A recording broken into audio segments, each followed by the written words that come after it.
চৌরাস্তা মানে আমাদের নগর এবং চৌরাস্তা থানার দুইটি এই পশ্চিম এলাকার পানি এই খাল দিয়া এটা তুরাগ নদী যেটা আছে সেই চিলাই নদীতে এই পানিটা গিয়ে পড়ে, যেখান থেকে প্রায় 15 কিলোমিটার এই দুই পাশে আমাদের এই জায়গার দুই পাশের মধ্যে কয়েক হাজার না কয়েক লক্ষ মানুষের ঘর বাড়ি এখানে কিন্তু নির্মাণ হয়েছে, যেখানে সরকারি বেসরকারি বিশ্ববিদ্যালয় সহ এবং টাকশাল সহ এবং বিভিন্ন সমরাস্ত্র কারখানা সহ বিভিন্ন সরকারি প্রতিষ্ঠান এখানে গড়ে উঠেছে। সেই হিসাবে এটা আদি খাল ছিল। এই খাল এখন যেগুলো বড় জমি ছিল এই বড় জমির নকশা চেঞ্জ করে এখানে হসপিটালের কাজ ধরেছে।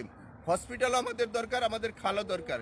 সেই হিসাবে আমি মনে করি আমাদের খালের জায়গা এবং রাস্তার জায়গা রেখে যদি আমাদের এই নির্মাণ কাজ করা হয় তাহলে আমাদের নগরবাসীর জন্য ভালো হবে।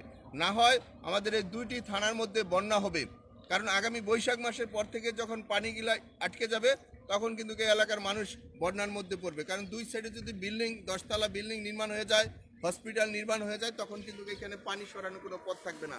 সেই হিসাবে পিডব্লিউ যে কাজটা করছে তারা পুরোটাই ভুল ডিসিশনে কাজটা করছে। জমি পিডব্লিউ এবং স্বাস্থ্য মন্ত্রণালয় যে কাজটি করছে তারা কিন্তু এটা ভুল একটা ডিসিশনের মধ্যে কাজটি করছে। সেই হিসাবে আমরা মনে করি এখনো সময় আছে, যারা ইঞ্জিনিয়ার স্থানীয়ভাবে এখানে বসে এইসব নকশাগুলো চেঞ্জ করে যদি না করা হয় তাহলে এখানে লক্ষ লক্ষ মানুষের ক্ষতি হবে, যেটা ভবিষ্যতের সামনের দিকে স্থায়ীভাবে বন্যার এই শহরের মানুষ মধ্যে পড়বে। সেই হিসেবে আমি সরকারের যেসব নীতি নির্ধারক আছে তারা যেন এটা দ্রুত বাস্তবায়ন করে। আমি আজকে থেকে আরো 4 দিন আসছি, আমি তাদেরকে বলেছি মৌখিকভাবে তারা যেন জনস্বার্থে এই কাজটি যেন বিবেচনা করে।